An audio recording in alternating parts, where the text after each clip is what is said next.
Bonjour, mesdemoiselles, mesdames, messieurs. Bienvenue à ce cycle entrepreneuriat, en ce live 4, sous le thème de l'entrepreneuriat qu'on a démarré il y a 4 semaines. On avait vu lors de la première semaine les fondamentaux et les champs qui interpellent l'entrepreneuriat. Durant la seconde semaine, on avait vu et on avait décortiqué les caractéristiques et les compétences et les attitudes à adopter de la part d'un entrepreneur gagnant. La semaine dernière, c'était le live 3. On avait vu des éléments très importants qui pouvaient aider une personne qui souhaite créer son entreprise ou lancer un projet. Donc, on avait vu 2 étapes principales qui étaient comment identifier un besoin et comment partir de ce besoin pour générer des idées et trouver l'idée de son projet. Dans ce live 4, on va voir un process très, très intéressant, un process qui nous permet d'innover, de créer et de co-créer et de générer notre produit et notre service qui va aller combler le besoin du marché ou du client. Alors, ce concept-là, il s'appelle le design thinking.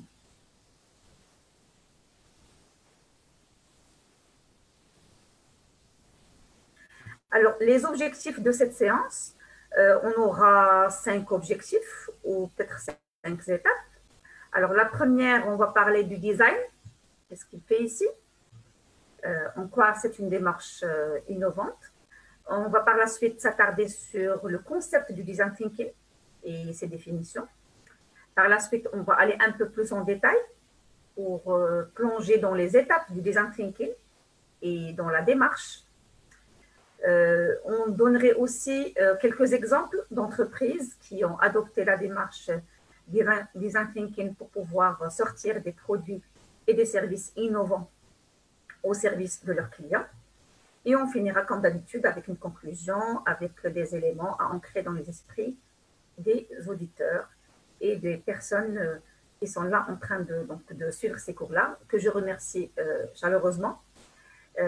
Je n'oublie pas de remercier les organisateurs, les fondateurs et les partenaires et mes pairs qui sont aussi engagés dans cette plateforme éducative et citoyenne.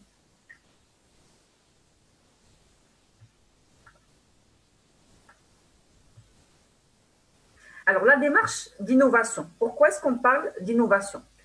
On le sait aujourd'hui, on innove et que si on n'innove pas, on meurt. L'entreprise, si elle n'innove pas, elle meurt parce que plein de changements sont enregistrés sur le marché, sur l'environnement. On est déjà en pleine crise sanitaire. On ne savait pas comment nous comporter avec tout cela.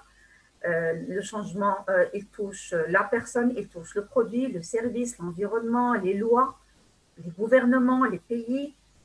Le changement, il touche même tout le globe terrestre. Et donc aujourd'hui, les entreprises, et depuis plusieurs années, elles ont compris que l'innovation est un cheval de bataille et est un grand pilier sur lequel les entreprises doivent miser pour pouvoir se démarquer, pour pouvoir réaliser ses objectifs et pouvoir prospérer. Donc, on innove pourquoi? On innove pour améliorer la compétitivité, bien sûr, pour déjà renforcer sa part de marché et développer de nouvelles parts de marché. On innove pour améliorer l'efficacité opérationnelle. On innove pour réduire ses coûts. On innove pour réduire ses charges. On innove pour produire mieux. Et donc, tout cela relève de l'efficacité.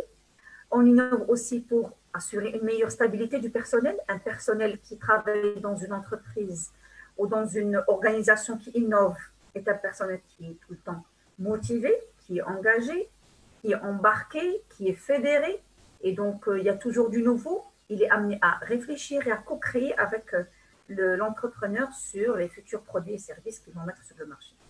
Et bien sûr, quand on innove, on se démarque sur le marché, on gagne de la notoriété, on développe son image de marque, on est reconnu et connu. Et donc, il n'y a que des bienfaits de l'innovation dans l'entreprise.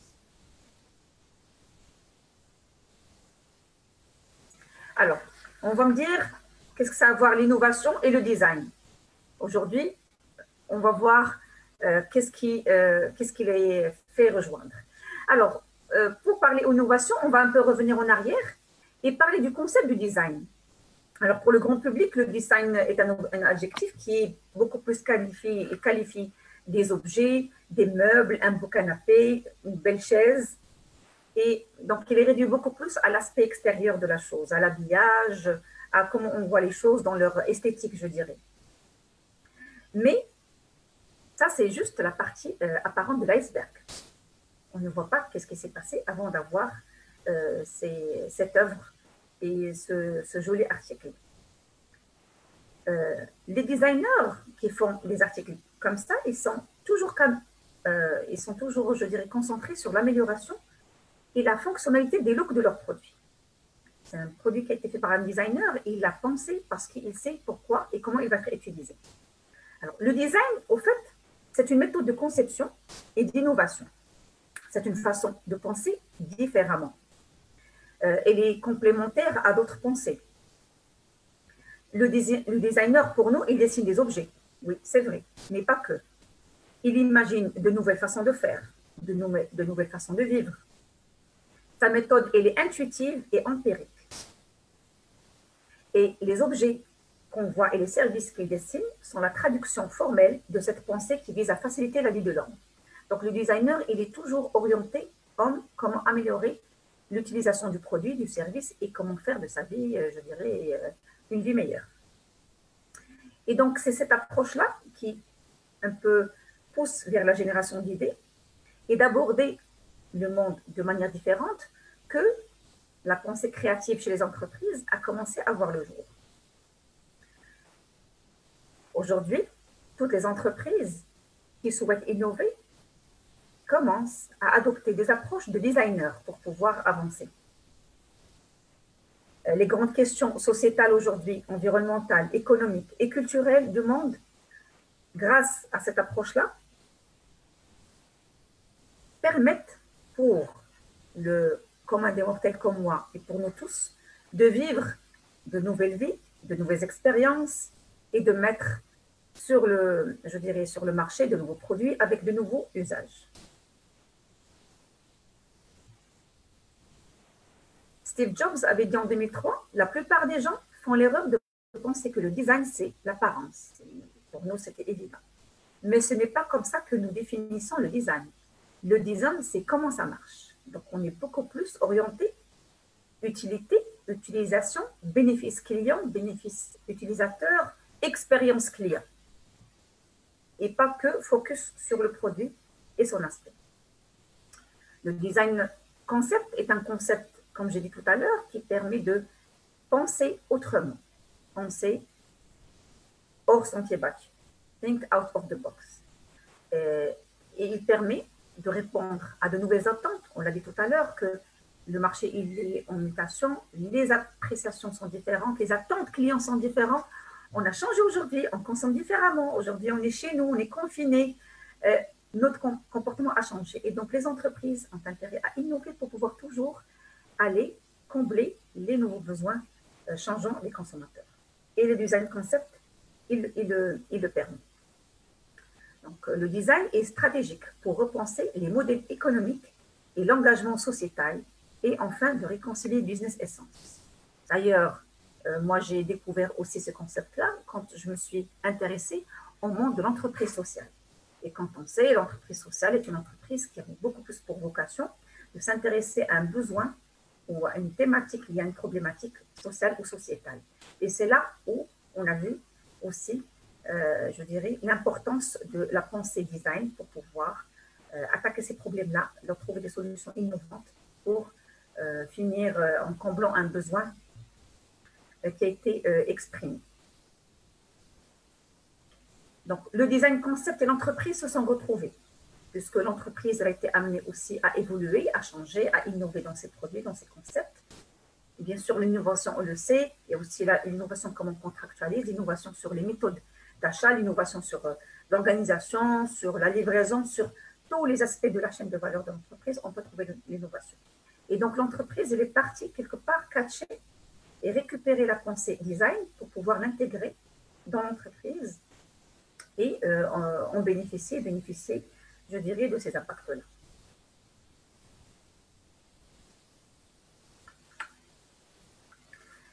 Le design thinking. Maintenant, on atterrit sur le concept. Alors, le design thinking, comme on l'a dit, donc c'est une méthode pour l'innovation. Le design thinking est un concept qui a été né dans la Silicon Valley et il a été emprunté aux designers. Donc, il vient un peu enrichir les méthodes de résolution de problèmes complexes par une approche centrée sur l'homme et les usagers et les usages. Donc, la démarche, elle permet de définir de nouveaux scénarios, puis de nouveaux services, et en bout de chaîne, de nouveaux objets. Elle met en marche de nouvelles pratiques plus ouvertes et collaboratives, des processus d'intelligence collective qui sont essentiels aujourd'hui quand l'innovation transcende les secteurs et demande de plus en plus de convergence multi-acteurs. Et on va voir qu'elle n'est pas dédiée juste aux designers, mais les chefs d'entreprise, ingénieurs, architectes, managers, sociologues, tout le monde peut adopter cette méthode. Alors, juste pour l'histoire, je vais faire le résumé. Donc, l'histoire de la design thinking, elle remonte à il y a plus de 50 ans. L'histoire du design thinking débute dès la fin des années 40 avec Alex Osborne. Vous vous rappelez, j'en avais parlé la semaine dernière, il était derrière le concept du brainstorming. Donc, ce publicitaire américain avait l'idée d'organiser des séances de travail en groupe pour stimuler la créativité et pouvoir penser d'une manière collégiale et collective et résoudre des problèmes. Et c'est là où est né le brainstorming.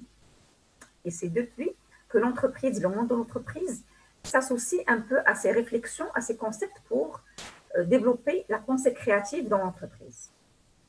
Mais c'est avec l'agence IDEO, fondée en 1991 à Palo Alto par David Kelley, que s'opère le véritable tournant.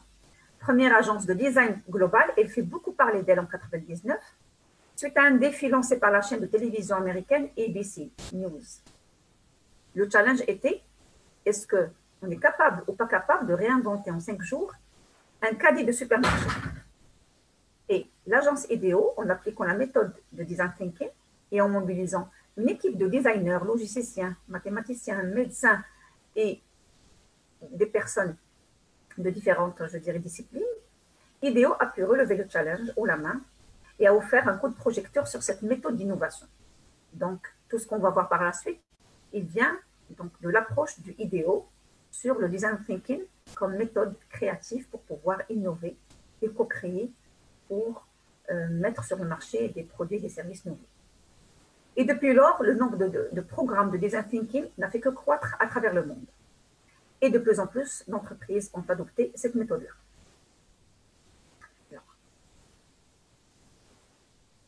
Différentes définitions, on peut en retrouver beaucoup sur le net, qui un peu essaient de, je dirais, de toucher tous les aspects du design thinking. On va aller sur 3 ou 4. Alors, le design thinking a été traduit en français par esprit design. On a vu tout à l'heure ce que c'est esprit design ou pensée design. Donc, il s'agit à la fois d'une méthode, d'un processus d'innovation et d'une vision spécifique du travail. Donc, on voit le travail autrement. Pourquoi? Parce qu'on va parler de co-création, de travail collaboratif. Processus d'innovation, on va voir le process et ses étapes, et c'est une méthode, c'est une structure. Ce n'est pas aléatoire. Cette démarche s'inspire de la pensée et de la boîte à outils des designers pour permettre à chacun d'être créatif et de participer à l'innovation. Bonne nouvelle, tout le monde peut être créatif avec cet outil si on respecte les règles de la démarche du design thinking. Alors, cette approche, elle permet aussi de résoudre toutes sortes de problèmes grâce à l'intelligence collective, y compris dans des domaines traditionnellement éloignés du design. Donc, il ne faut pas aller penser que nous, on n'est pas designer, notre entreprise, notre outil n'a rien à voir avec le design, on ne pourra pas l'appliquer. Au contraire, comme j'ai dit, c'est une démarche qui vient effectivement de la pensée design, mais qui a été adoptée et retravaillée dans l'entreprise pour qu'elle puisse donner les mêmes résultats au final. Le design thinking est une approche de l'innovation. Elle est centrée sur l'humain. C'est sa grande particularité. Donc, on appelle le human-centered design. Donc, c'est le design où il met l'humain, l'usager et l'usage du produit ou du service au centre même de la réflexion. C'est une méthode ou un processus de conception globale centré sur l'utilisateur ou l'humain en vue de réaliser des services et des produits innovants. Il y a longtemps, c'était beaucoup plus on inventait, on sortait des produits et des services juste parce qu'ils étaient nouveaux et on essayait un peu de les pousser dans le marché. Aujourd'hui, ce n'est plus le cas. C'est cette méthode-là aujourd'hui qui permet de partir de l'expérience client, de son avis à lui, pour co-créer avec lui le prochain produit et service qui va combler ses besoins. Quelques bénéfices du design thinking, bien sûr, déjà innover, mettre sur le marché des choses nouvelles qui vont nous démarquer et, comme j'ai dit tout à l'heure, aller à la conquête du marché régional, national ou international. Mais le design thinking, il permet, dans une structure, dans une organisation, de stimuler la créativité individuelle. C'est un super exercice à adopter dans l'entreprise, oui, mais aussi dans d'autres types d'organisations. Chez lui, avec les amis, dans une ONG et dans d'autres structures. Le design thinking fait aussi émerger l'intelligence collective. On commence à toucher le bénéfice d'avoir une intelligence collective et d'avoir les inputs de plusieurs personnes autour du même sujet. Et bien sûr, quand on adopte cette approche, on réduit le coût de l'innovation et les délais de réalisation. Auparavant, on mettait beaucoup d'argent dans des structures ou dans des cellules de recherche et développement, des personnes qui sont complètement, je dirais, détachées. Les commerciaux travaillaient dans leur côté, les marketeurs à côté, les designers à côté, les concepteurs à côté. Eh bien non, tout ça, ça coûtait beaucoup d'argent. Avec l'approche design thinking, tout ce beau monde-là, il est autour de la même table, il travaille collégialement et avec une intelligence collective pour trouver vraiment un produit, un service qui va combler et les besoins des clients, mais aussi va répondre aux différentes exigences et différents points de vue et avis de tout ce monde-là qui est, je dirais, fédéré autour de la question ou du sujet. Alors, pourquoi utiliser le design thinking? Donc, on peut l'utiliser pour des produits, pour des services, pour des espaces, pour des interfaces. Donc, que j'ai un produit à mettre sur le marché, un service, un espace, une structure, ou une application, un site web, une solution numérique ou autre, tous ces types, je dirais, de prestations peuvent faire l'objet de démarches design thinking pour les innover.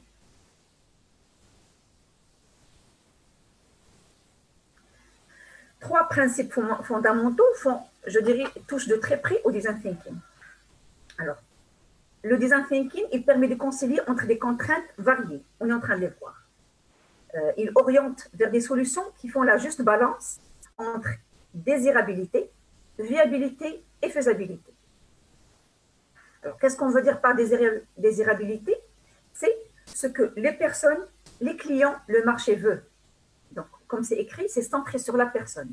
Donc, il faut trouver un produit ou une solution, je dirais en général, qui puisse être désirable par la personne à laquelle elle est dédiée. Deuxième contrainte, c'est la faisabilité. Est-ce que ce que je suis en train de, je dirais, de créer ou d'inventer ou de produire, c'est un produit, une solution qui est technologiquement faisable, qui nécessite un processus d'organisation que je peux faire. Si ce n'est pas réalisable, eh ben, ce n'est pas la peine, ce n'est pas du design thinking, c'est autre chose. C'est juste que je suis en train de bricoler et d'inventer. Donc, c'est très important que cette faisabilité soit assurée. Et la troisième contrainte, c'est la viabilité. Bien sûr, quand l'entreprise s'engage dans un processus de créativité et d'innovation, c'est parce qu'elle veut mettre sur le marché un produit ou un service qui répond à un besoin et qui va donner un souffle nouveau pour l'entreprise, pour aller très loin et pour que l'entreprise puisse vivre encore de belles années devant elle avec ce produit, avec ce service, avec son marché et son écosystème. Donc, il faut que ce produit ou service réalise cette, je dirais, réponde à cette contrainte de viabilité, et qui dit viabilité, durabilité, profitabilité, et financière surtout. Donc, je dirais cette image, elle reprend un peu les trois contraintes, et bien sûr, la solution idéale, elle vient au centre et à l'intersection de toutes ces aires, donc des trois. Donc, une solution basée sur l'expérience, une solution basée sur l'usage, et bien sûr, ça donne du sens à son usager, et bien sûr, qui est rationnel, faisable techniquement. Donc, ce sont les trois principes fondamentaux, je dirais, du design thinking. Et ce paramètre désirabilité, je vais m'attarder un peu dessus, il est clé. Car innover, on n'innove pas que juste pour innover. Ce n'est pas une fin en soi. Il ne s'agit pas seulement d'innover pour prendre des parts de marché, pour créer des marchés, mais on innove parce que, si vous vous rappelez au départ, pourquoi on le fait? C'est pour des valeurs beaucoup plus humaines. C'est pour améliorer des conditions de vie.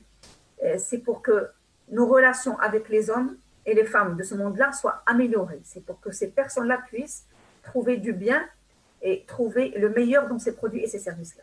Donc, il y a vraiment cette particularité de cette approche où on peut toucher un peu le lien social. C'est un élément central, vraiment à l'heure où la consommation aujourd'hui se dématérialise et devient circulaire et collective. Donc, c'est la nouvelle touche de l'approche design thinking.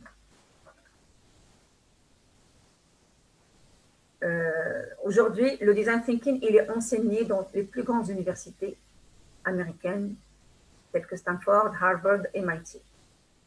Parce qu'il a donné beaucoup de résultats et toutes les nouvelles générations d'entrepreneurs l'adoptent pour pouvoir créer et innover dans leur entreprise. Alors, voyons voir les étapes à réaliser pour que la démarche design thinking soit je dirais, au profit d'un meilleur produit ou d'un meilleur service. Alors, on va travailler sur des thématiques qui vont revenir souvent. Comme on l'a dit, le design thinking est une méthode itérative. On va voir ce que c'est itération. Qui mise en les trois grandes étapes du design thinking. Donc, on a une étape inspiration, une étape idéation et une étape implémentation. On va voir dans le détail chaque étape. Mais généralement, quand on dit le mot inspiration, c'est on s'inspire du problème, on s'inspire du client. Idéation, c'est la méthode qui va nous aider à identifier le problème et aussi à générer des idées, comme ce qu'on avait vu la dernière fois. Et l'implémentation, c'est la phase, bien sûr, dernière, qui va partir de cette génération d'idées à comment sortir vraiment un produit ou un service qui va répondre aux besoins préalablement identifiés au départ du process. Alors, ces trois grandes étapes, elles vont être décortiquées en 5 sous-étapes. Donc, une étape qu'on peut trouver sur plusieurs graphiques sur le net. On va prendre la partie française. C'est plus pratique pour les personnes qui nous écoutent. Donc, on a 5 grandes étapes qu'on va un peu décortiquer.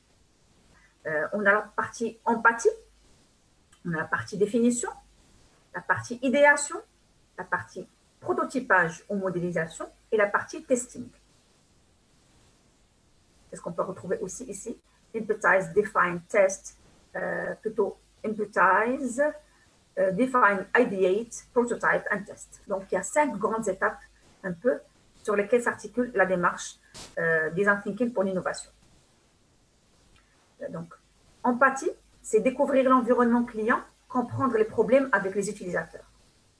Définition, c'est définir clairement les problèmes à résoudre.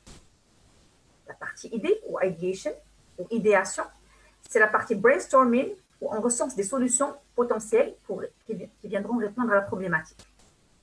Le prototype ou le prototypage, c'est la phase où on va macter ou donner un peu de vie à la solution sur laquelle on va travailler. Et bien sûr, à la fin vient la phase test.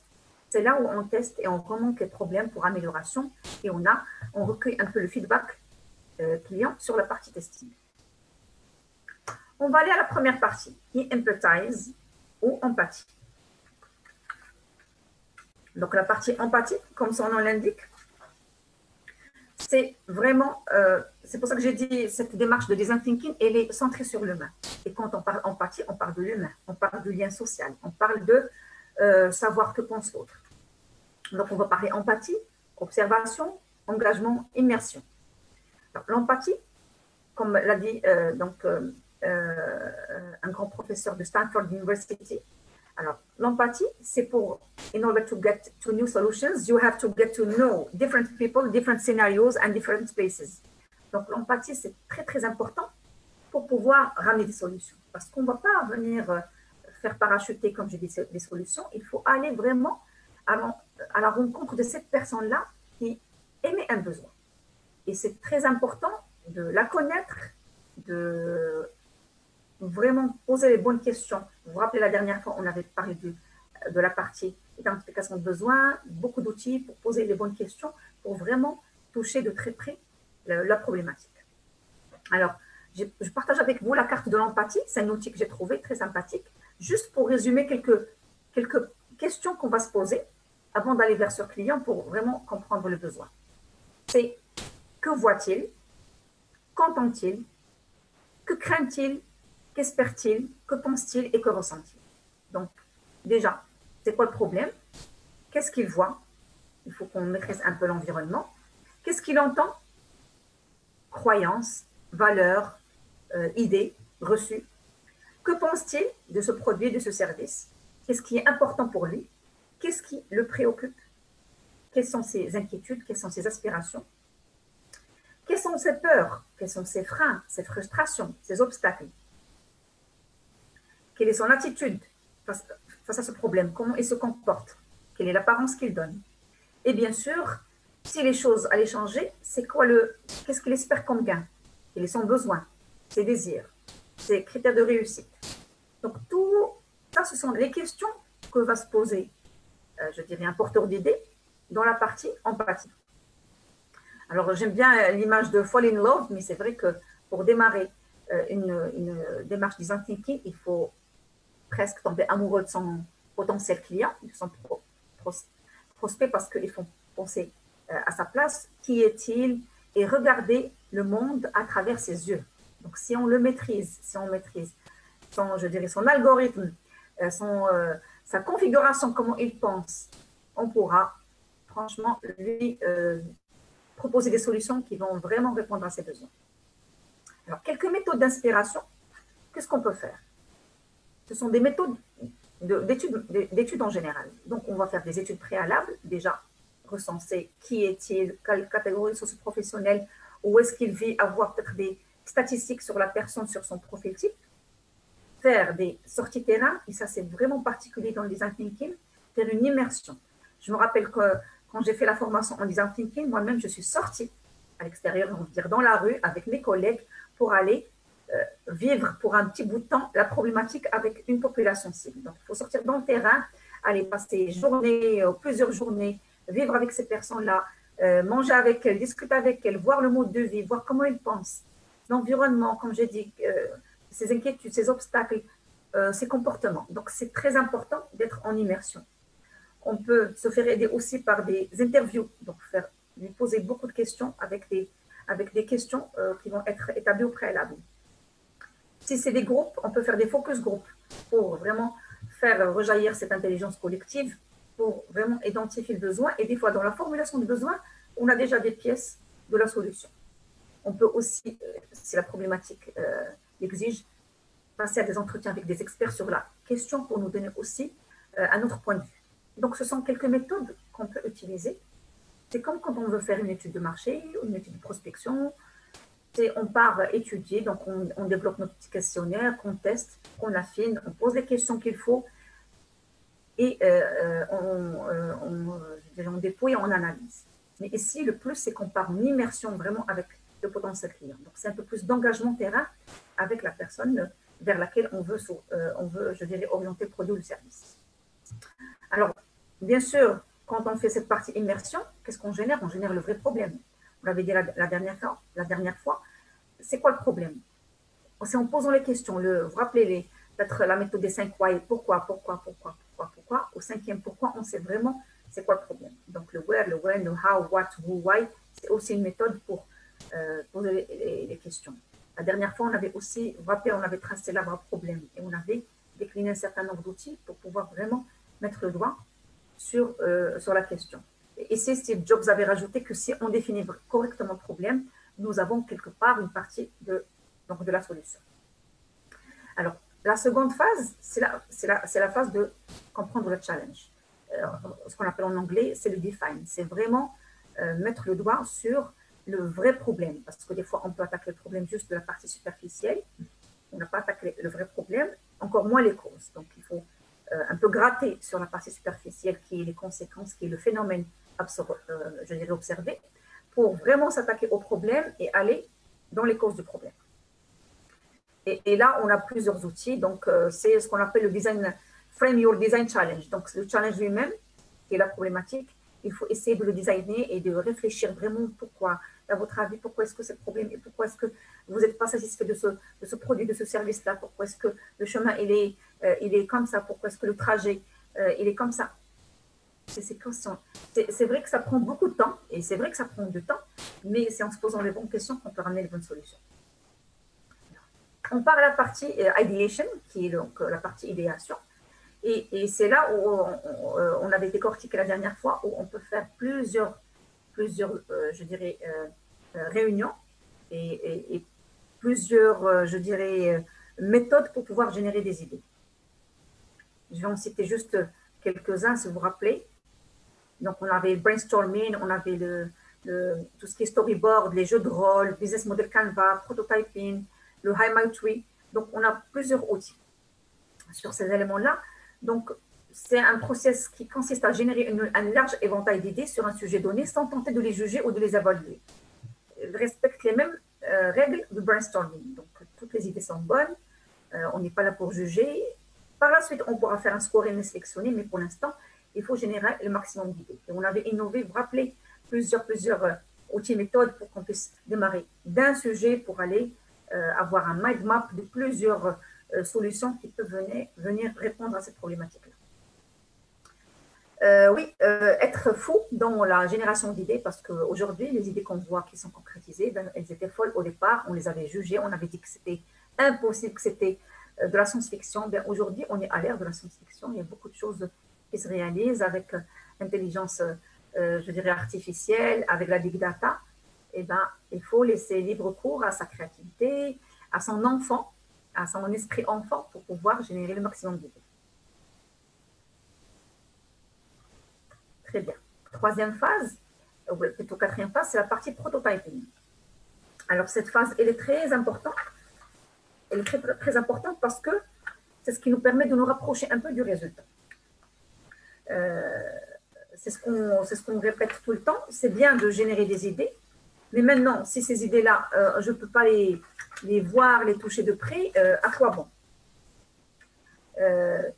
Donc, le prototypage ou un prototype selon l'OCDE, c'est un modèle original qui possède toutes les qualités techniques et toutes les caractéristiques du fonctionnement d'un nouveau produit. Donc, c'est vraiment le produit, mais miniaturisé dans un format un peu différent. En design thinking, le prototype ou le prototypage, il signifie que donner vie à votre idée. C'est l'idée, elle est dans la tête, elle est peut-être écrite noir sur blanc, mais lui donner une vie, qu'on la voit, qu'on la touche, qu'on la maquette, afin de pouvoir en tirer des leçons. Parce que ce n'est que durant cette phase-là qu'on commence vraiment à y voir plus clair. Est-ce que vraiment la solution ou le produit répondront au challenge qui a été identifié au préalable? Qu'est-ce qu'on peut prototyper? Un peu comme tout à l'heure, on s'est posé la question par rapport au design thinking. Eh bien, on peut prototyper un objet, un espace, une interaction humaine. Donc, on peut tester une expérience client. Donc, tout produit ou tout service peut être sujet à la phase prototypage.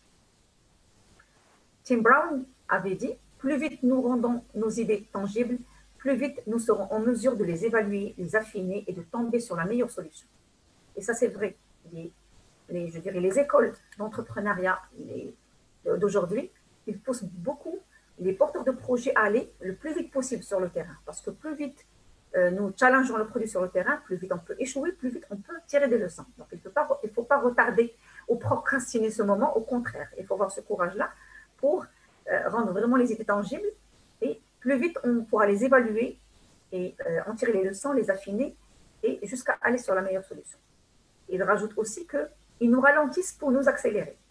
On peut penser que le prototypage est une phase qui va prendre du temps pour la mettre, je dirais, pour la mettre sur le marché, pour voir un peu qu'est-ce qui ne marche pas. Mais non, c'est une phase très importante parce que par la suite, elle permet vraiment une accélération dans le process. Donc, en prenant le temps de prototyper nos idées, nous évitons des erreurs coûteuses, telles que devenir trop complexe, trop tôt, et rester trop longtemps avec une idée faible. Donc, c'est très important de le faire au lieu d'aller jusqu'à la solution, d'investir dans du matériel, des efforts, et après, le concept ne correspond pas, il ne répond pas aux besoins. C'est mieux de le faire en mode prototype pour pouvoir déjà le challenger, le tester, Vous vous rappelez, la dernière fois, on avait parlé des outils de scamper, les tirer dans tous les sens, les réduire, leur allonger. Et tout cela, on peut le faire à échelle réduite. Le coût en sera moindre. Et, et même les conséquences, si ça ne marche pas, les dégâts seront, je dirais, plus faibles que si on part jusqu'à la solution finale. Et là, on se retrouve avec des investissements qui ont été mobilisés, des partenariats peut-être et l'expertise. Et finalement, le produit ne correspond pas au point de vue. Donc, ce qui est important à retenir dans cette partie-là, c'est que quand on prototype une idée, ce n'est pas pour présenter la phase finale, pas du tout. Mais c'est juste pour la rendre visible et tangible, afin de mieux évaluer le potentiel. Parce que je viens chez vous, vous venez chez moi, vous me dites, oui, j'ai une idée géniale, je vais pouvoir vous permettre de, je sais pas, d'avoir un service meilleur de 300%, plus rapidement, 300%, ou je sais pas, éplucher les légumes plus rapidement. Je veux bien, mais montre-moi. Très bien, je veux bien te faire confiance, mais montre-moi. Donc, l'idée, c'est de montrer un petit prototype. J'ai quelque chose qui pourra faire en sorte que votre passage dans le supermarché se passe dans les meilleurs des cas. Vous n'allez pas perdre beaucoup de temps dans les rayons et le passage à la caisse va être une belle expérience. Je veux bien, je suis curieuse, mais donne-moi une simulation, une mise en situation que je puisse te croire. Donc, ça, c'est très important dans le prototypage.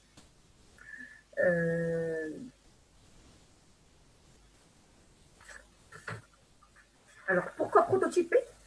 On vient de le dire, mais on reprendra. Donc, on prototype, c'est pour tester plusieurs possibilités et itérer. On va parler d'itération. C'est répéter. Je teste, ça marche. C'est bon, ça ne marche pas. Je reprends depuis le début. Je prototype pour échouer rapidement et à moindre coût. Oui, je veux le faire parce qu'au moins, je saurai de quoi il en ressort. Et au moins, si j'échoue, ce sera sur un petit investissement financier. Je prototype pour améliorer le produit parce que je teste, j'itère, je teste et donc j'apporte des améliorations de par le feedback des utilisateurs. Je prototype pour mesurer la satisfaction de l'utilisateur. Est-ce que ça lui plaît, ça ne lui plaît pas? Donc déjà au départ. Je prototype pour réduire le coût et le temps de réalisation. Donc je me dis au moins, je vais le faire à échelle réduite. Et là, moins de temps, moins de coûts. Comme j'ai dit tout à l'heure, au lieu d'investir sur beaucoup de temps, beaucoup de coûts, et après que le produit ne soit pas à la hauteur. Je prototype aussi pour communiquer plus efficacement. Vous imaginez pour tous les porteurs de projets qui souhaitent lever des fonds, qui sont peut-être sur des innovations technologiques qui sont très engageantes au niveau financier, et ben, il ne peut pas réaliser tout le produit, il ne peut pas réaliser tout le service. Il faut beaucoup de fonds. Mais celui qui vient, qui veut donner un investisseur, un capital risqueur ou un membre d'un business angel ou autre qui veut investir, injecter du capital, et ben pour le convaincre, on va lui présenter un prototype. Au moins, donc c'est un élément de communication qui est beaucoup plus parlant, qui donne de la crédibilité au projet et aux demandeurs de fonds. Et bien sûr, le prototypage aussi, il permet de s'inspirer, d'explorer, de voir un peu le produit et le service de tous les angles, de le challenger avec le client et pouvoir l'affiner pour que ce soit un projet d'une meilleure solution. Alors, quelques outils de prototyping. Ben, on a les storyboards, les fameux, je dirais, c'est comme les bandes dessinées. Donc, c'est les morceaux, donc c'est les croquis de scène qu'on retrouve aussi chez les designers, chez les agences de publicité, ben, pour pouvoir imaginer une scène, donc de bout en bout. Les maquettes qu'on connaît, maquettes avec peut-être carton, feutre, scotch, colle, etc. Il y a aussi une grande tendance depuis quelques années d'utilisation des Lego. Aujourd'hui, on voit beaucoup d'activités de design thinking et de réflexion collective, de créativité, de brainstorming et autres qui se basent sur l'outil Lego. Le sketching, donc on a l'outil de napkin sketch. Donc le sketching, c'est on prend un stylo, un papier, on commence à sketcher, à dessiner, à tracer sur un bout de papier des solutions qui nous viennent par la tête, juste les mettre noir sur blanc pour qu'elles n'échappent pas. Les jeux de rôle, pour quand on veut faire des expériences clients et qu'on veut prototyper, eh ben, on peut les écrire, on peut les storyboarder, mais après, il faut les vivre, donc c'est des jeux de rôle. Et puis, bien sûr, aujourd'hui, on a plusieurs logiciels qui nous permettent de créer des maquettes en plusieurs dimensions pour se rapprocher le plus possible de la solution finale. Ça, c'est juste peut-être quelques images qui nous rapprochent un peu d'un produit final. Vous avez vu qu'au départ, c'était juste des croquis. Par la suite, il y a eu des prototypes. Par la suite, on a affiné un peu, on a arrondi les bouts. Et à la fin, le produit final, il est magnifique. Donc, regardez un peu l'évolution de l'idée depuis un croquis jusqu'au produit final, c'est juste magnifique. Mais c'est parce que donc, le produit il est passé par la phase prototypage et il a été testé, on va le voir, pour avoir les feedbacks et les retours utilisateurs pour l'affiner davantage. Alors, le testing est la dernière phase du design thinking. Et bien sûr, c'est la solution ou c'est la phase qui nous donne plus de chances de revoir notre solution et qu'elle soit une meilleure solution. Très importante de tester son produit, son service, son concept. Bien sûr, quand le test est bon, on verra. Quand le test n'est pas bon, on verra aussi. Alors, c'est là où on voit est-ce que le produit il trouve son chemin ou pas. On a vu tout à l'heure qu'on a formulé le problème. On a généré de bonnes idées, vous vous rappelez. Et donc, qu'est-ce qu'on a fait par la suite? On a affiné les idées, donc jusqu'à trouver des idées possibles. On a construit des prototypes. Les prototypes, c'est des solutions possibles. On n'en crée pas un seul, on en crée plusieurs pour donner des alternatives à l'utilisateur. Et on va aller rencontrer l'utilisateur pour obtenir son avis sur les premiers prototypes et identifier quel prototype fonctionne le mieux comme une solution au problème. Donc, on va aller avec plusieurs pour avoir un seul. Les enjeux ici sont différents, bien sûr. Si l'utilisateur est satisfait, c'est bon, très bien, on entre dans le process production, et là, on va vraiment dans l'implémentation, dans la troisième phase. Mais si l'utilisateur final n'est pas satisfait, alors comme j'ai dit tout à l'heure, c'est un processus itératif. L'ensemble du process, il est répété, tout en intégrant les avis que vous avez réunis pour reformuler le problème et suivre les étapes. Donc, des éléments qui vont nous dire l'utilisateur, on va aller reformuler le challenge ou le problème au départ, et c'est ce qui va reconditionner une autre ou d'autres activités de génération d'idées pour les affiner et pour les prototyper. Donc, c'est un process itératif, jusqu'à ce qu'on tombe vraiment sur la solution à laquelle le client ou l'utilisateur il va dire oui, c'est exactement ça. Donc, le test, comme on l'a dit, c'est l'espace pour l'utilisateur pour découvrir le prototype. Donc, le prototype, je l'ai, mais comment il va être vu par le client ou l'utilisateur, c'est grâce à la phase test. Et c'est l'occasion aussi pour l'équipe de Design Thinking d'observer et de recueillir consciemment des données de processus de fin. C'est très important. Alors, qu'est-ce qu'on va faire pour ce testing? Alors, le testing, c'est l'occasion de sortir le produit dans le monde. C'est l'occasion d'avoir la chance pour voir est-ce que nous avons formulé le problème correctement ou pas. L'observation au cours de cette phase elle va nous faire découvrir si les besoins ont été intégrés ou pas. Et bien sûr, tester permet d'économiser le temps et l'argent. Alors, la démarche de testing, comme on a dit, c'est l'espace où on va tester le produit. Donc, d'abord, on commence par recruter des participants, des clients. Il ne faut pas faire d'erreur. C'est les clients qui ont identifié le besoin. Donc, on va prendre un échantillon des personnes qu'on connaît, donc qui vont eux-mêmes aller rencontrer cette solution. Par la suite, on va réunir tout l'équipement nécessaire. Ça dépend de votre produit, de votre service. S'il faut une salle équipée, éclairage ou autre, table, chaise, tout ce qu'il faut comme équipement. Par la suite, on présente le produit ou le service. Quand je dis présente, on le pose, on le dépose. Et on se tait à partir de ce moment-là. Donc, on laisse les utilisateurs regarder. Parce qu'on a dit, on va en fait déposer pas un seul prototype, mais plusieurs. Parce que toute la réflexion dans les impliqués, c'est de sortir plusieurs possibilités et de laisser l'utilisateur découvrir le prototype et faire des comparaisons avec des alternatives. Et comme vous le savez, le client, il est beaucoup, je dirais, il est à l'aise quand il a du choix à faire, au lieu d'être en face d'un seul choix. Donc, on le laisse découvrir le prototype. On n'est pas là pour décrire les composantes, comment il a été créé, de quelle matière et tout ça, pas du tout. Donc, on le laisse le palper, le toucher, le vivre si c'est une expérience. Et on vient juste pour demander aux utilisateurs de parler de leur expérience. Comment tu l'as vécu, facile, compliqué, à l'aise, il fallait réfléchir avant, recueillir vraiment toutes ces données-là. Et on observe. Très important d'observer son client quand il est en face de votre prototype. Donc, j'imagine un prototype d'un téléphone, je ne sais pas, un prototype téléphone, et ben, on va le voir comment il va faire, comment il va toucher, lourd, pas lourd, est-ce qu'il va retourner dans tous les sens, est-ce qu'il va essayer de cliquer, de toucher, d'aller dans les actions, dans les modules, dans les sous-rubriques. que ce soit un téléphone, un site web ou autre.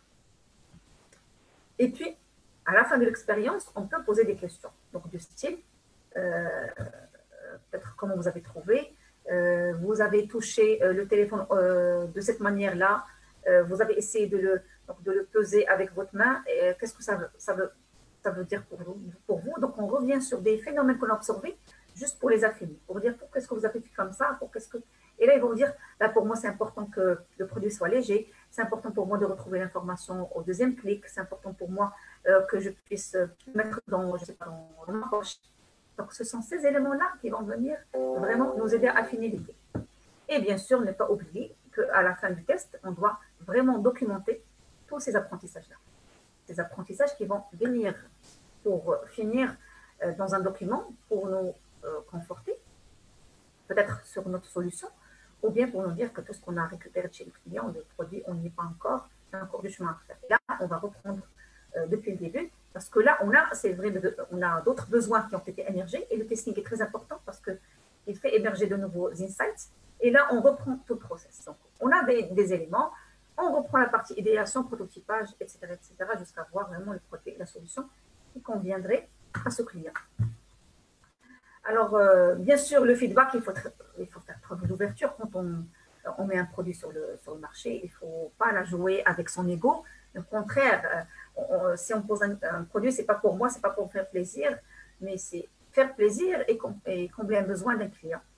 Et donc, le negative feedback is your way to learn and improve. C'est très important. Donc, if you are not prepared to be wrong, you'll never come up with anything original. Donc, si on n'est pas là préparé pour faire des erreurs, on ne pourra jamais ramener quelque chose d'original, de créatif et d'innovant.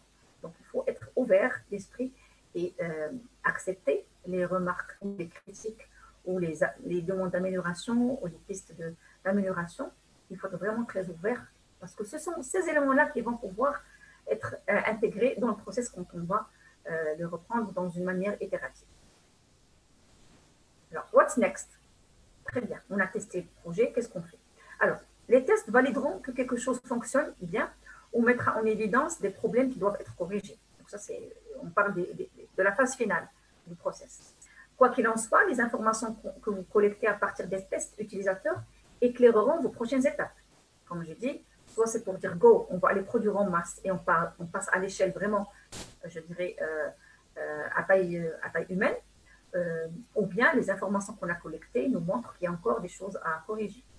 Avez-vous besoin de réitérer la conception actuelle afin de résoudre un problème d'utilisation? Donc là, on le saura à travers le feedback du client. Votre concept initial a-t-il complètement échoué devant vos utilisateurs? Vous renvoyons à la phase d'idéation. Parce que le testing va nous permettre de valider est-ce que l'idée qu'on avait choisie, à travers avec tous les outils et toutes les réunions d'idéation, est-ce qu'il répond vraiment aux besoins ou est-ce qu'on a raté quelque chose ou on ne s'est pas adapté au client? Est-ce que mes utilisateurs de test ont peut-être confirmé que votre architecture d'information est extrêmement conviviale, ce qui signifie que vous êtes prêt à aller de l'avant et affiner la conception. Donc, c'est soit yes, soit no. Yes, on avance, on produit, on passe à une autre échelle, soit no, et là, on réinjecte les retours clients dans le process. Et on refait depuis le début. Alors, ça, c'est une belle image qui montre un peu de l'idée de projet, prototypage jusqu'à produit fini. Ça, c'est un donut. Regardez comment il était prototypé au départ. Donc, c'était juste, on voulait juste peut-être une petite pâtisserie à manger. Je veux juste un encas, un goûter. Par la suite, on a imaginé donuts. Par la suite, on a imaginé la ganache, les crèmes qui viennent avec tous les toppings qu'on peut mettre dessus pour mettre aujourd'hui sur le marché un donut. Donc, vous imaginez que les marchés sont différents. Un marché d'un beignet tout simple n'est pas le marché d'un donut. Donc, c'est des parts de marché complètement différentes, ce sont des clients complètement différents, on comble un besoin complètement différent. Donc, ce n'est pas qu'un besoin de j'ai faim, je veux manger, je prends n'importe quoi et ça va calmer ma faim. Mais là, c'est une expérience de client. J'ai un donut, je m'imagine dans un monde peut-être magnifique, j'ai quelque chose de très joli, il y a de la crème, c'est colorié, c'est un monde imaginaire. Donc, c'est complètement, on est sur des paysages et sur des marchés complètement différents. Et là, je fais un petit clin d'œil aux gens qui souhaitent créer, innover. C'est comme ça qu'on peut aller s'attaquer à des nouvelles parts de marché, à de nouvelles clientèles, avec des pouvoirs d'achat sont différents, plus élevés, et bien sûr, automatiquement, augmentation des chiffres d'affaires et pérennisation du projet. Un pouvoir d'achat pour acheter un simple petit beignet n'est pas le pouvoir d'achat d'un donuts. Le prix, il est peut-être x10. C'est avec cette démarche créative et innovante qu'on pourrait aller, je dirais, concevoir et proposer des produits et des services vraiment innovants à forte valeur ajoutée. Alors, oui, iterate. Donc, l'itération, c'est le process que j'ai dit tout à l'heure qui va nous permettre à travers prototyping et testing de voir est-ce que le process est bon ou est-ce qu'on le répète. Donc, ça, c'est très important d'itérer, itérer, itérer. Il nous permet de valider nos idées parce que nous avons écouté et nous avons identifié les besoins des clients pour lesquels nous faisons tout ce travail. Donc, c'est, je dirais, c'est le mot-clé de l'approche design thinking, c'est l'itération. Alors, quelques exemples de mon design thinking. J'ai fait une petite recherche sur le net pour quelques exemples. Alors, si on se demande qui utilise le design thinking, eh bien, beaucoup d'entreprises. Ça, c'est juste un extrait de quelques entreprises qu'on connaît. Donc, on a les GAFA déjà qu'on connaît très bien. On a Philips, Coca, Bosch, Allianz, Nintendo, bien sûr, Auchan, Volkswagen. Toutes les entreprises qui ont cette particularité d'aller de l'avant, de vouloir innover, ils ont compris que c'est vraiment la clé de voûte pour pouvoir se développer et réaliser plus de performances, plus de, je dirais, de part de marché et toujours être distingués. Eh bien, ils adoptent la démarche design thinking. Alors, quelques exemples, je pense que pour gérer le temps, je vais aller sur 2-3 exemples. Ça, c'est l'exemple de Gay Healthcare. Alors, c'est un laboratoire qui fait de l'IRM pour les enfants. Je ne me rappelle plus dans quel pays, mais il est parti du besoin que l'IRM est vraiment une expérience qui est très compliquée, très difficile pour les enfants. Elle est très mal vécue. Les enfants pleurent, ils se débattent, ils ne veulent pas, ils sont réticents, ils ne veulent pas rentrer dans la salle. C'était pas évident du tout de les faire passer ces examens. Alors, qu'est-ce qu'ils ont fait? Ils ont adopté je dirais, une approche design thinking et ils se sont assis avec ces enfants-là pour leur dire c'est quoi le problème? Qu'est-ce qui fait que vous ne voulez pas être assis, vous ne voulez pas faire passer les tests? Et donc, ils les ont écoutés, ils ont ramené des designers, mais aussi des médecins, des sociologues, des psychologues, tous bon monde là autour de la même table pour écouter ces enfants-là. Et donc, en partant de leurs besoins, qui est la mauvaise expérience ou la mauvaise expérience d'être dans une salle pour passer l'IRM, ils sont partis, regardez, le résultat il est magnifique, ils sont partis dans un monde imaginaire parce qu'ils ont comblé le besoin de cet enfant-là. Donc la solution, c'est d'utiliser la dynamique du jeu, parce que vous vous rappelez, les enfants, c'est dans le monde du jeu où ils peuvent apprendre, c'est là où ils captent les bonnes leçons, c'est là où ils donnent le maximum d'eux-mêmes. Donc si on veut passer à des enfants des messages, il faut aller sur le terrain de jeu. Donc l'idée, c'est de surprendre l'enfant et transformer l'examen en un voyage en bateau à la recherche du trésor. Un peu comme les parcs d'attractions. Et c'est exactement l'image que donnent aujourd'hui ces centres IRM. Donc, les bénéfices, c'est plus d'anesthésie légère pour les enfants, durée d'hospitalisation qui est limitée au seul examen, un impact positif sur les familles et le personnel hospitalier. Tout le monde est content, tout le monde est heureux de passer cette belle expérience. Et ce qui s'est passé aussi, c'est que par rapport à ce centre, il a vu une augmentation du nombre des examens par appareil et réduction des frais pour le système de santé. Donc, de plus en plus d'enfants et de jeunes acceptent de passer l'IRM et on sait très bien que diagnostiquer des problèmes et des maladies grâce à l'IRM, on peut vraiment aller vers des solutions très efficaces et plutôt que prévues. Donc, le fait d'augmenter le nombre de personnes et de jeunes et d'enfants qui vont passer cette IRM, ça a vraiment impacté aussi le processus de guérison de ces jeunes-là. Donc, ça, c'est un exemple. Alors, plusieurs exemples. Donc, on a aussi Starbucks, comme vous savez. Donc, Starbucks, aujourd'hui, quand on va dans un Starbucks, ce n'est pas pour boire peut-être une tasse de café, pas du tout. C'est pour vivre une expérience client qui est complètement différente que si on va dans un café du coin. Et donc, Starbucks, elle a décidé d'interviewer des centaines de clients pour mieux comprendre ce qu'ils attendaient de leur café. Ce que j'attends de mon café, peut-être prendre un café à côté de mon laptop, être dans un espace où peut-être un fond musical, je suis à l'aise, je peux bosser, les gens me voient, je vois des gens, ça bouge, j'ai de la dynamique. Et donc, la perception prédominante tirée de ces interactions avec les clients était que les clients voulaient en fait une atmosphère qui fournissait un sentiment d'appartenance et de détente. Donc, pas que boire une tasse de café, mais les clients, ils se souciaient de l'ambiance dans laquelle ils allaient boire ce café. Et s'appuyant sur ces informations, Starbucks a positionné les tables rondes de manière stratégique pour rendre les buveurs de café en solo plus confortables et moins conscients. Donc, Starbucks, dans chaque pays, ils essaient toujours de répondre à ces besoins de clients en termes de qu'est-ce que vous recherchez dans un café. Au départ, on se dirait c'est juste un café, mais non. Et c'est pour ça que Starbucks, en principe, le café Starbucks coûte plus cher. L'ambiance, elle est particulière. La musique, elle est particulière. Les produits dérivés sont particuliers.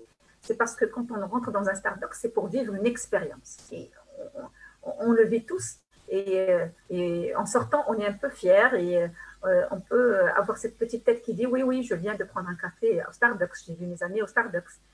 Et quand on le dit à quelqu'un, il ne pense pas au café uniquement, mais il pense à l'ambiance, aux tables, à toute l'expérience. Alors, la même expérience et la même approche a été touchée aussi par Nike, par Oral-B, par d'autres entreprises. Donc, les expériences sont vraiment diverses, mais pour gérer le temps, on pourra en trouver plusieurs au niveau du net. Alors, en conclusion, quelques éléments. Donc, le design thinking, si je peux résumer ces éléments-là, donc c'est une méthode. C'est la méthode idéale pour évaluer les potentiels et les risques d'une idée de business. Donc, c'est vraiment une bonne méthode sur laquelle, si on l'adopte, on va s'arrêter sur chaque phase et on va s'assurer et augmenter les chances de réussite de ce produit. De ne pas être dans la précipitation de mettre une idée sur le marché, non, parce que les conséquences pourront être très importantes au niveau temps, mais au niveau argent aussi.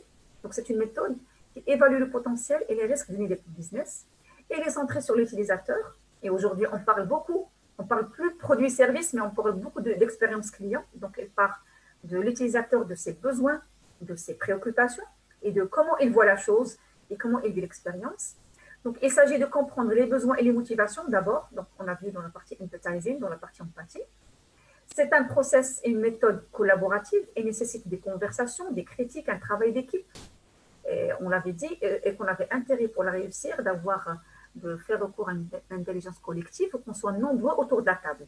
Pas uniquement le concepteur, mais concepteur, designer, on peut voir le scientifique, le littéraire, plusieurs compétences différentes autour de la table parce que chacun ramènera son input. Le design thinking aussi, il permet de nous donner la permission de gagner des échecs dès le début, comme on l'a dit, prototyper, tester le plus tôt possible, en économisant du temps, de l'argent et des efforts. Et c'est une approche holistique pour comprendre l'écosystème. Donc, vous avez vu que tout le monde est embarqué, donc le client, les collaborateurs, les concepteurs, les producteurs, et donc tout le monde est impliqué dans ce processus.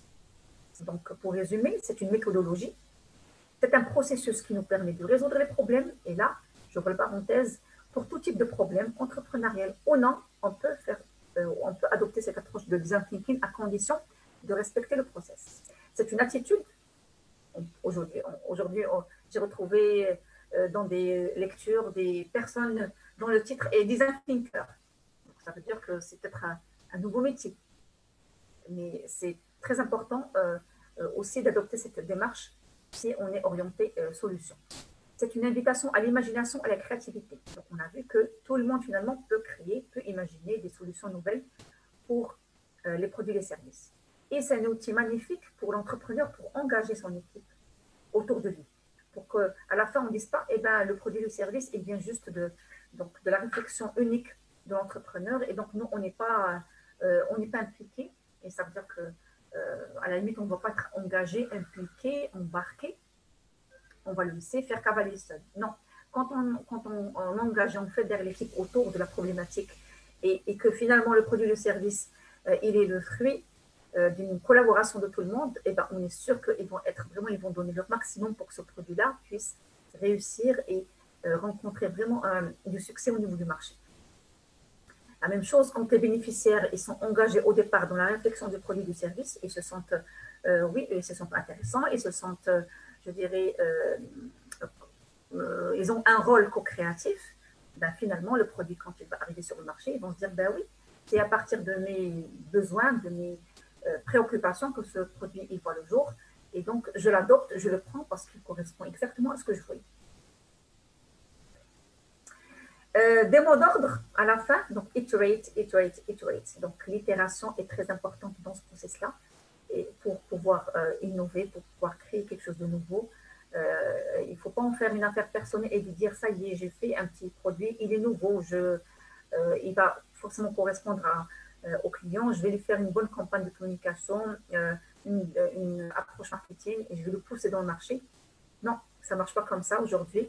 On l'a vu, on est à l'ère de l'expérience client. Aujourd'hui, le client, il a son mot à dire quand il s'agit de produits et services. Le client, aujourd'hui, il peut faire en sorte que ton projet ou ton produit marche ou carrément tu fais une boutique.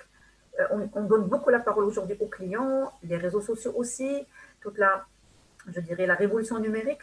Elle a donné de plus en plus le droit aux clients et plus que jamais aujourd'hui, le client il est roi et il a son mot à dire. Donc, il faut l'impliquer en amont de la réflexion avant de mettre, je dirais, sur le marché un produit et un service innovant. Peut-être un dernier mot. Quand on veut innover, quand on veut faire des choses nouvelles, on le sait. Même quand on veut s'embarquer dans l'aventure entrepreneuriale, on nous dit c'est pas sérieux, tu peux pas le faire, tu n'es pas capable, celui il a fait, il a échoué. Ce sont des phrases créaticides. J'aime bien le mot créaticide. Elle tue la créativité. Et donc, ce sont des phrases qu'il faut bannir de nos esprits si on veut aller dans une démarche créative et innovante.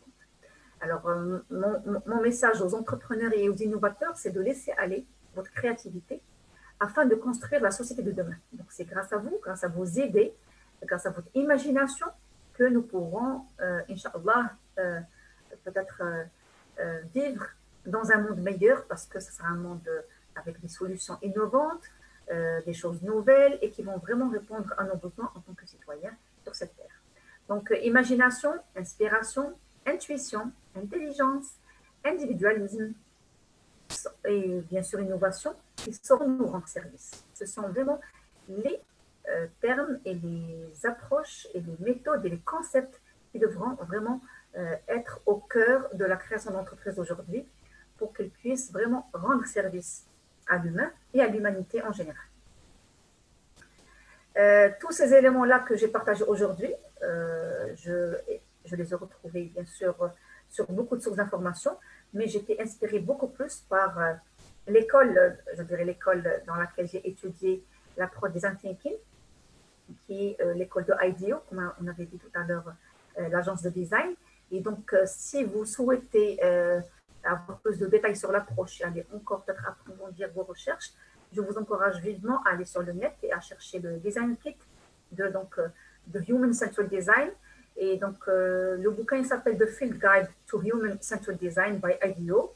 Et là, on peut retrouver encore plus de détails sur l'approche design thinking qui est magnifique et qui est là pour pouvoir, je dirais, faire de notre vie un monde meilleur au profit de l'humain et de l'humanité.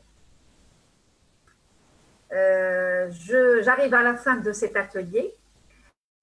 J'espère que vous avez apprécié cet atelier, le concept, ses utilités et la démarche à suivre pour le faire.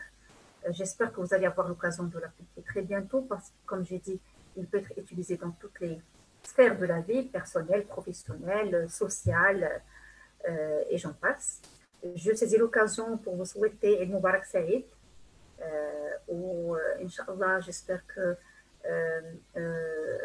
ce confinement s'arrêtera très bientôt si nous avons tous les symptômes et tous les signaux positifs pour pouvoir, je dirais, reprendre notre vie et nos liens sociaux surtout, comme on l'avait si bien fait il y a longtemps, mais avec des pistes d'amélioration.